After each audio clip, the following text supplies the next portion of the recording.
parti comme en 46. Pourquoi est-ce que c'est mineur une chanson? Ça rencontre Oui, des c'est gens. mineur. C'est Mais mineur non, il n'y a parce que ça rien de doit être... mineur. Cette image qu'ont les gens du rap. On s'en bat les couilles. Mais c'est quoi ce bordel ici? That's a stupid ass question.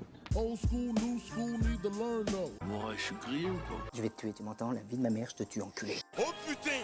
T'as le kung fu, je sais pas, t'as la bagarre. Et non, et la chanson qui est initiée dès Nous ne faisons pas de la poésie. Un minimum d'histoire, merde! Font des bruits de gogol, tu sais. Je veux bien qu'on rigole, mais y a des limites. Don't try to be someone else. Je leur pisse au cul. Some people found your remarks offensive. Yeah, well, freedom of speech. Aye, hold up. And the winner is... Outkast.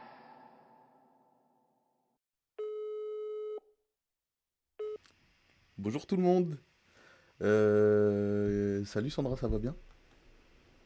Ça va et toi? Tranquille. On revient aujourd'hui avec un format un peu plus court, je l'espère, parce que tu nous connais, peut-être qu'on va parler pendant 3 heures, Prions. je ne sais pas. Il n'y a pas de concept particulier, on a envie de vous parler d'un artiste, on vous en parle, et aujourd'hui on a décidé de parler de TEDx Max. TEDx. Place du pont, le cellophane, pas pour ta plastique. Y'a moins d'erreurs dans mon casting. Casse-toi, on avalera pas la pastille. J'ai rêvé comme Martin Luther King de prendre d'assaut le comico comme la Bastille. Évite de nager où t'as pas à pied. Devant le fait accompli, le cœur palpite. J'ai échangé avec 2-3 drillers. Je suis allé streamer du taiki. TEDx Max, c'est un rappeur lyonnais. Il a un projet en date, beaucoup de freestyle, beaucoup de sons à droite à gauche et tout. Je vais te demander comment tu l'as découvert parce que moi c'est toi qui me l'as fait écouter TEDx. Donc toi déjà comment tu l'as découvert?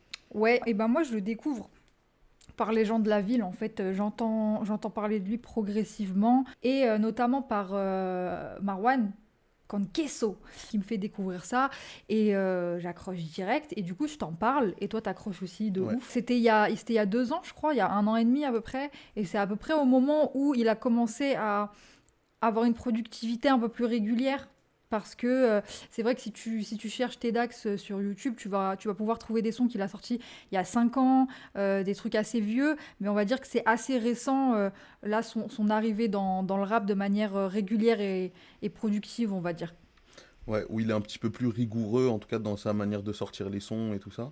Mais on a écouté le son, ces sons sortis il y a 5 ans. Où il avait quand même il avait le niveau, tu vois. Il avait le niveau, il était chaud. Franchement, ça a pas bougé, t'as l'impression que... Ça a progressé même. Ça a progressé, mais il était déjà très très chaud. Juste le flow était différent visuellement parlant. C'était une autre époque. C'était une autre époque, tu vois, même dans les prods, ça sonne vraiment 2015.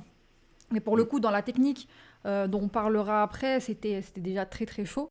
Donc tu disais, il a sorti pas mal de freestyle. Il y a notamment une série de freestyle qui s'appelle Les Vite Fait. Il y en a 4 jusqu'à présent. Non. Oui, il y en a 4. Il y a 4 vite fait. Il y a eu pas mal de... En fait, il y a eu plein de morceaux sortis un peu tout seul, voilà, sans forcément promouvoir un projet ou quoi. On pense à Max Avelli, qui est un des gros morceaux de TEDx. On pense à Drillotière.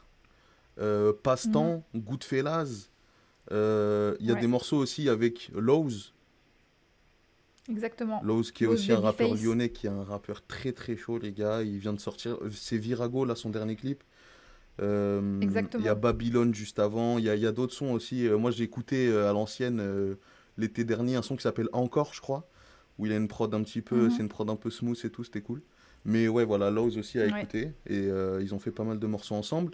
Après tous ces freestyles vite fait et tout, il sort un projet qui s'appelle Forme Olympique. Il sort ça le 1er janvier, donc c'est le premier projet qu'on écoute en 2020. Ouais, exactement. Moi je suis allé en Suisse juste après le jour de l'an et je l'écoutais en Suisse. Je t'ai dit 2020, mais non, c'est 2021 du coup. 2021, ouais. Premier projet qu'on écoute en 2021. Un an près, à ton âge, c'est Ces vraiment... années n'ont pas existé dans ma tête. Ouais, c'est la mémoire qui se barre en couille. Moi, c'est un projet que je kiffe. Honnêtement, c'est vraiment un projet que j'ai adoré. Je vais te laisser commencer sur pourquoi tu as kiffé ce projet et qu'est-ce que tu aimes dans ce projet. En fait, si tu me parles de rap, TEDx, pour moi, en France, c'est parmi les meilleurs. C'est parmi ceux que, quand je vais écouter du bon rap, j'écoute TEDx Max, tu vois. Moi, mes sons préférés, c'est simple, c'est J'escalade, Nachav. Donc là, les 2 prods, c'est Conqueso. Après, il y a Avancé que je trouve incroyable. À la prod. avancé que je trouve incroyable et J'ai pas rappelé que je trouve incroyable. Il sait s'entourer de bons producteurs. Donc il y a aussi Chef Nez, c'est ça KDND. Moi je suis un peu moins fan du Tedax qui fait des refrains autotunés. Je suis pas un grand fan de Joe le Taxi par exemple, mais c'est juste parce que c'est moi mon délire, tu vois. Mais le Tedax qui rappe, c'est incroyable. Vite fait 4, le truc qu'il a sorti après le projet, là, son dernier clip en date.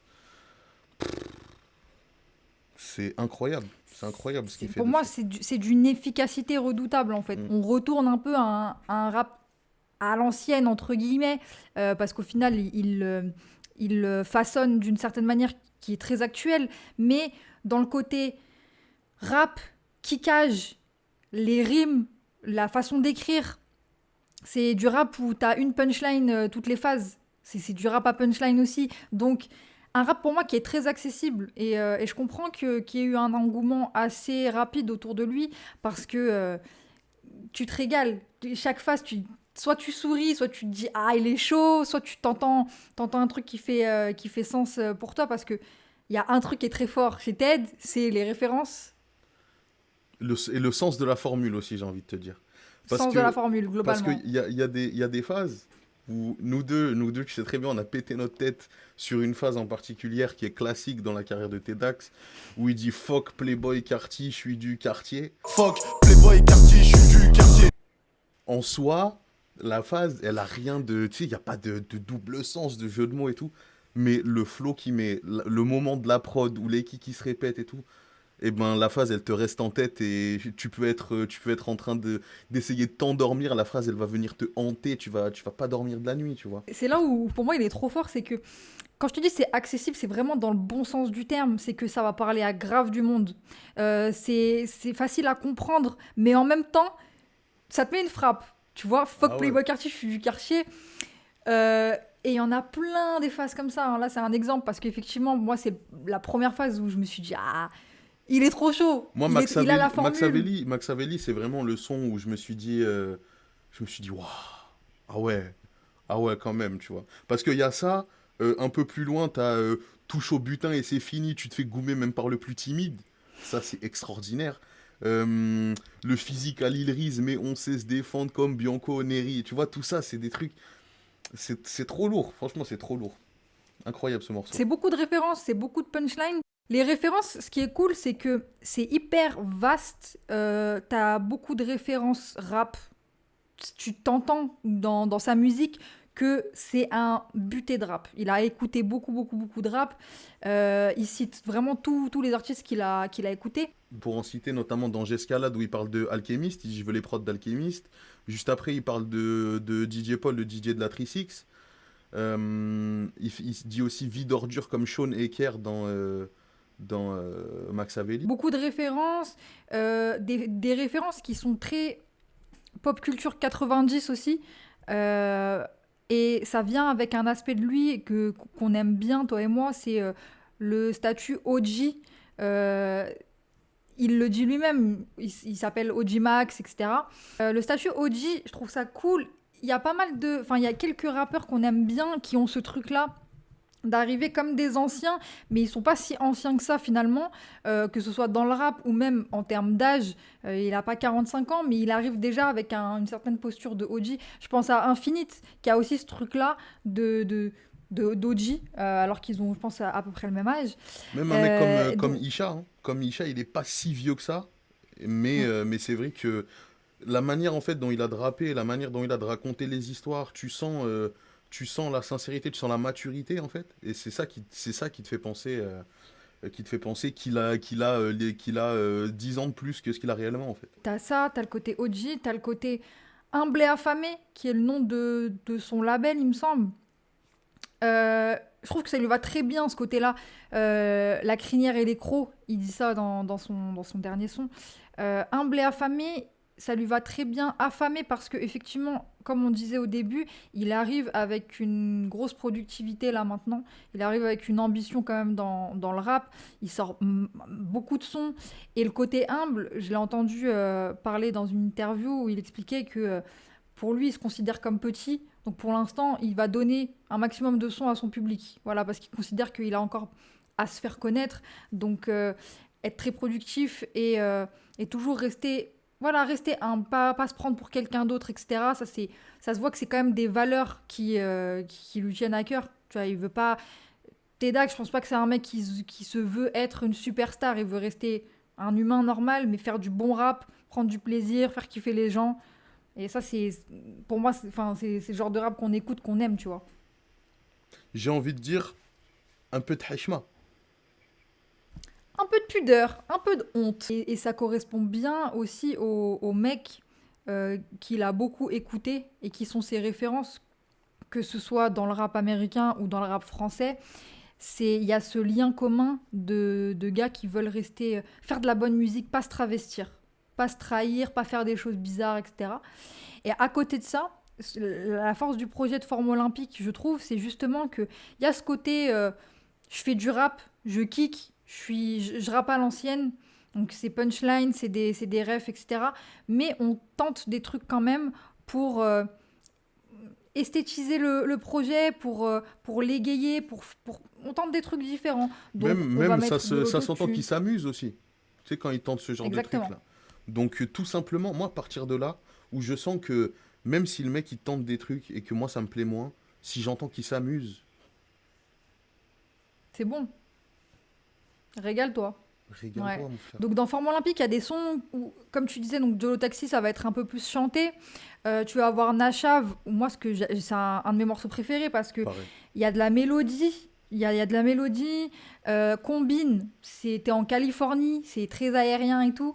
Et donc il y a plein de trucs différents et qui tournent autour quand même de ce rap new-yorkais qu'il a écouté à fond. Et c'est le premier truc que tu entends quand tu écoutes Tedax, c'est New York à fond. New York à fond.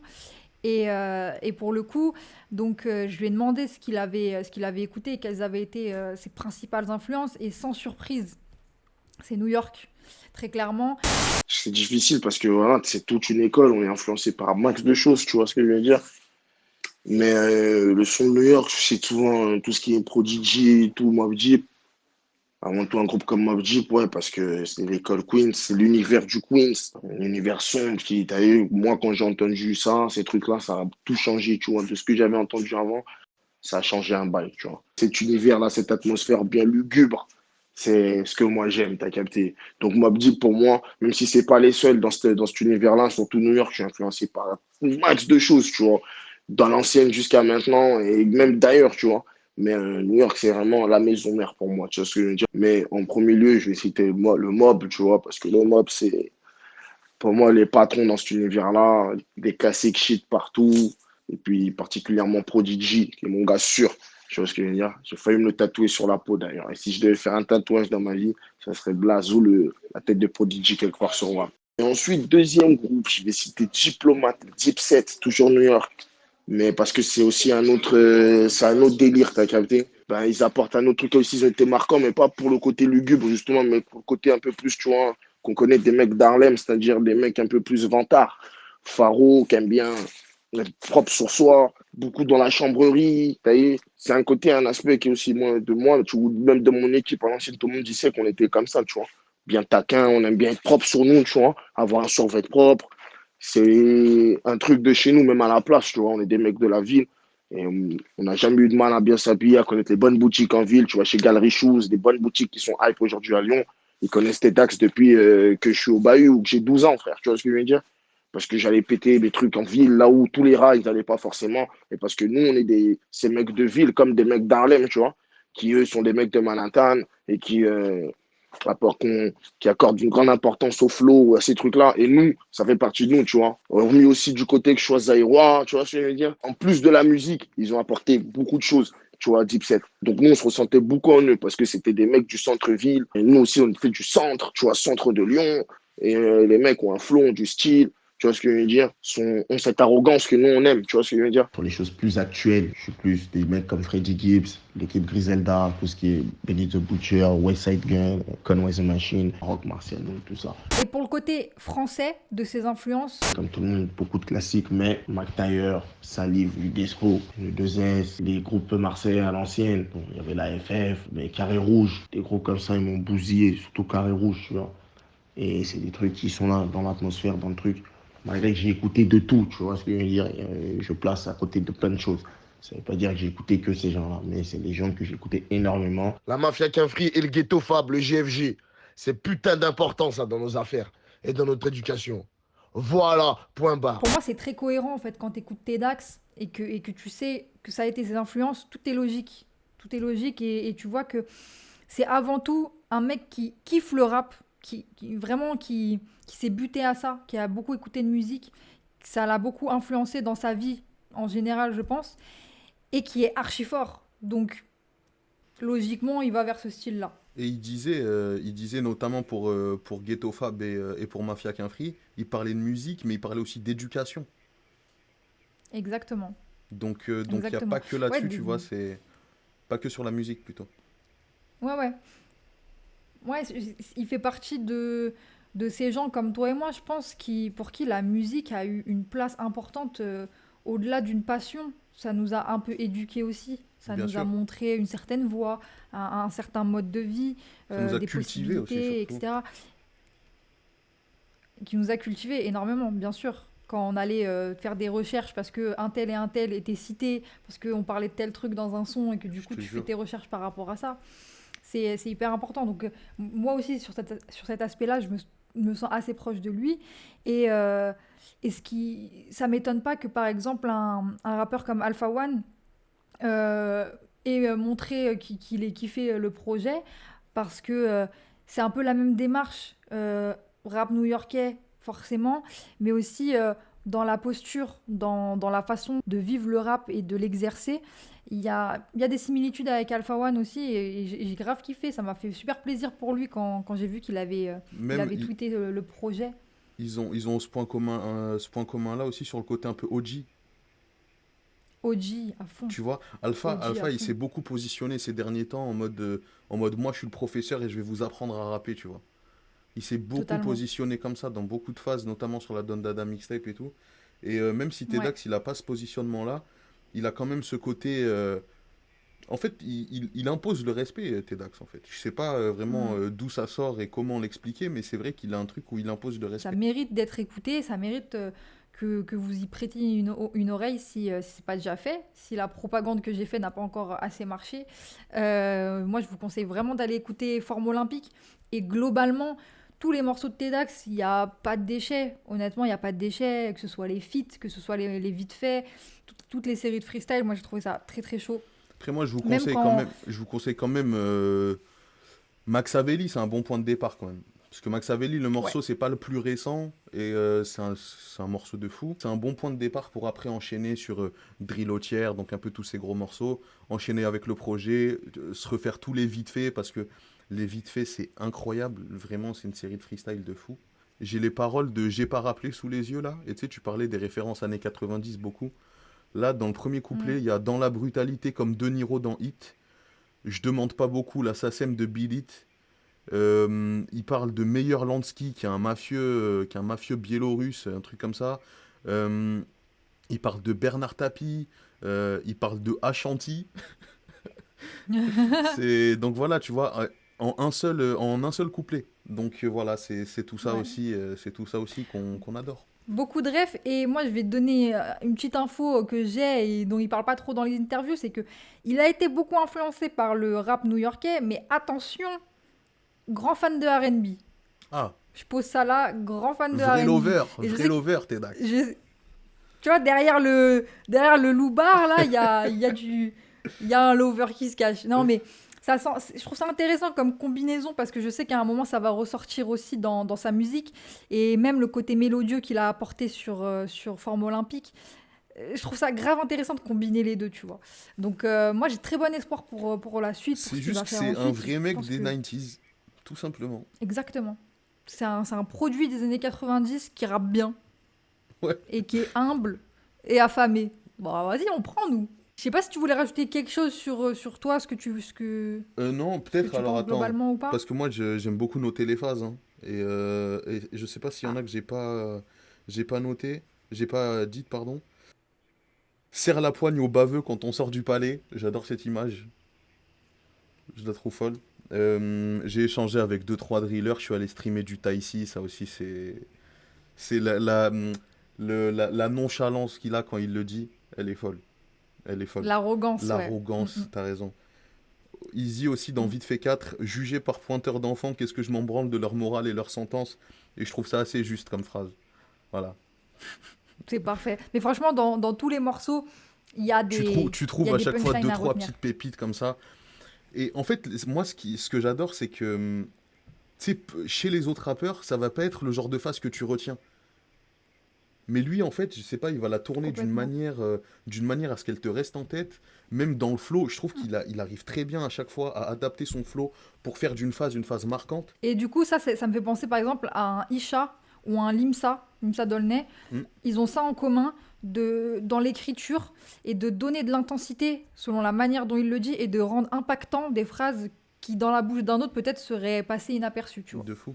Donc très, très, très chaud. Après, ils ont aussi ce talent-là quand même d'écriture qui fait que tu vas pas dire blabli-blou, blablabla avec du flow et ça va passer, tu vois. Il faut pas leur enlever non plus ce talent-là. Mais... Complètement. Moi, c'est l'écriture qui me parle le plus. Donc, justement, c'est une écriture qui... T'as l'impression que c'est simple, c'est pas simple du tout. Parce que l'image, faut la trouver, la construction, faut la trouver, comment tu vas la poser sur le son, c'est ça qui va la rendre percutante, comme tu disais tout à l'heure. Donc c'est l'écriture qui paraît simple, mais qui au final est complexe. Moi, c'est ma cam à fond. Et prêter une oreille aussi au bac, parce qu'il a des bacs qui sont terribles. Moi, ça me fait hurler de rire. Mais réécoutez le projet en écoutant bien les bacs et vous comprendrez pourquoi je dis ça. Et pour terminer... point sur l'actu, parce que du coup j'ai pu lui demander ce qui allait arriver ou pas, et il va y avoir un Vite fait 5 normalement si tout se passe bien en avril, donc très très cool, un petit freestyle clippé comme d'habitude, on attend ça comme tu disais Ilyes, sur toute la série de Vite fait, c'est très très clean, très très clean, c'est qualité de ouf. La petite particularité de Tedax, c'est que si tu passes 2 minutes avec lui, il te trouve un blast de rappeur. Voilà, vous le saurez. Moi, il est trop fort là-dedans. J'ai cru comprendre que le tien, c'était Big Sandra, du coup. Non, il fait que de t'appeler comme ça. Voilà. Pas très original, mais on prend quand même. Et SO à Slim Nage, SO à Marron, SO à De la Barbe. Ma clique lyonnaise. Je sais pas si tu voulais rajouter quelque chose. Moi, j'ai fait le tour. Non, moi, je voulais faire petit SO Conquezo. Il se peut qu'on le retrouve un jour dans un épisode de ce type. Voilà, sans trop teaser. Il se peut qu'on reçoive notre premier invité dans Outcast, en fait, depuis le début qu'on le fait. Il mérite. Voilà, donc gros SO Marwan. Conquezo, non. Qui a deux prods sur Tedax et qui a des prods de partout, là, qui a sorti une prod pour un son avec Pollux, notamment. Donc Pollux, voilà, Solalune, sur le dernier projet de Solalune aussi, la Podium. Exact. Et Tedax, il en a 3. Il avait aussi le Passe-temps. Passe-temps, exactement. Passe-temps, ouais. c'est Conquezo à la prod. Big SO à lui. Et on va t'inviter sur cette chaîne. Restez branchés. Merci à Ted qui a répondu à mes petites interrogations. Merci beaucoup, Tedax. Et puis, on se retrouve pour un autre format. Il n'y a pas de ligne édito ici. On parle de ce qu'on a envie de parler. C'est tout ce qui compte. Mais on essaye d'être plus productif. Et ben sur ce, à plus, semaine prochaine. Ciao tout le monde.